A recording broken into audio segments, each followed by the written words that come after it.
Everyone. ఈ రోజుల్లో చాలా మంది నుంచి వింటున్న మాట ఏంటి అంటే మైగ్రేన్. నా తల చాలా పగిలిపోతుంది అంటూ ఉంటారు. కానీ బ్రెయిన్ లో మాత్రం ఎలాంటి పెయిన్ రిసెప్టర్స్ ఉండవు.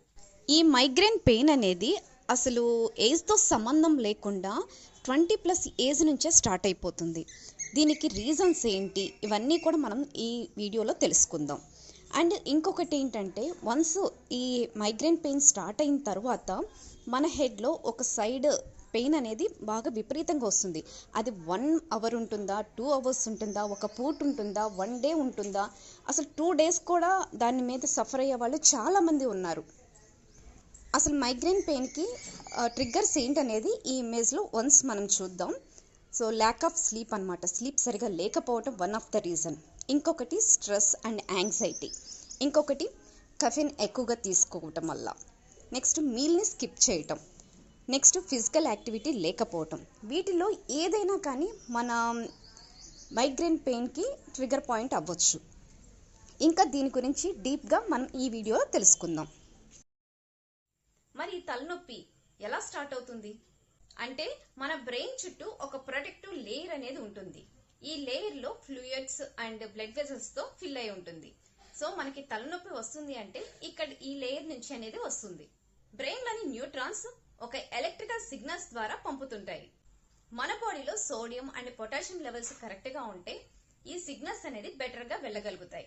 ఈ సోడియం అండ్ పొటాషియం లెవెల్స్ అనేది బ్యాలెన్స్ కరెక్ట్ గా లేనప్పుడు ఈ సిగ్నల్స్ అనేది వెళ్ళటం లిటిల్ బిట్ టఫ్ అవుతుంది. దీని కారణంగా మైగ్రేన్ పెయిన్ రావచ్చు.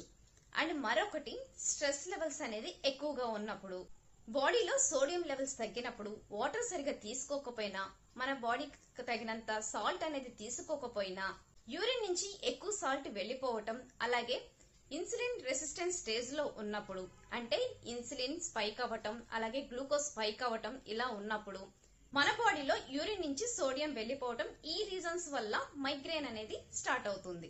అసలు మైగ్రేన్ ఎలా ఫ్లో అవుతుందో ఈ ఇమేజ్ లో చూద్దాం. మైగ్రేన్ ట్రిగ్గర్ అంటే ఏంటి? ఒక్కొక్కరికి ఒక్కోలా ఉంటుంది.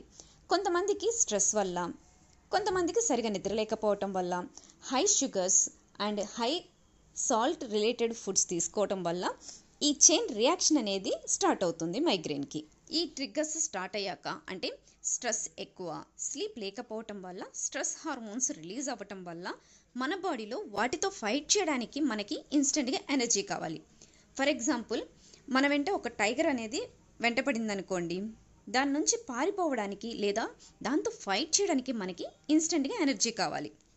సో అలాగే మన బాడీలో కూడా స్ట్రెస్ హార్మోన్స్తో ఫైట్ చేయడానికి ఎనర్జీ కోసం ఫస్ట్ మన బాడీలో మజిల్ని బర్న్ చేసి గ్లూకోజ్ని బ్లడ్లోకి పంపుతుందన్నమాట. సో ఎప్పుడైతే బ్లడ్లోకి గ్లూకోజ్ వెళ్తుందో ప్రాసెస్ అనేది స్టార్ట్ అవుతుంది. ఈ ప్రాసెస్లో లాట్ ఆఫ్ సోడియం, వాటర్ని లాస్ అయిపోతాం.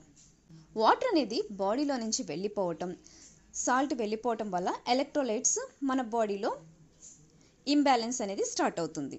సో సోడియం తగ్గిపోవటం, పొటాషియం అలాగే ఉండటం, ఈ రెండింటి మధ్య ఇంబ్యాలెన్స్ రావటం వల్ల న్యూట్రాన్స్ సిగ్నల్స్ అనేది పంపడం ప్రాపర్గా జరగదు. Then start cortical sweating.